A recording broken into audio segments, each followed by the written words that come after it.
Alam mo ba, ang YouTube, bago naging pinakamalaking video platform sa mundo, ay may kakaibang plano. Isa sana itong dating site. Noong taong 2005, ang mga founders ng YouTube na sina Chad Hurley, Steve Chen at Jawed Karim ay nag-isip ng isang website kung saan pwedeng mag-upload ang mga tao ng videos para ipakilala ang sarili nila sa mga potential na kadate. Ang concept nila noon ay simple. Imbes na magbasa lang ng profile at tumingin ng picture, mas makikita mo ang totoong personalidad ng isang tao sa pamamagitan ng video. May slogan pa nga sila noon na tune in, hook up. Parang modern dating app sana pero video-based. Doon pa lang, makikita mo na advanced na talaga ang idea nila para sa panahong iyon.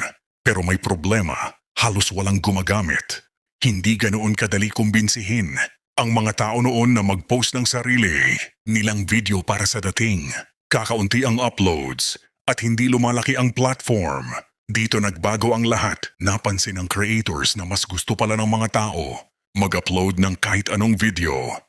Hindi lang tungkol sa dating.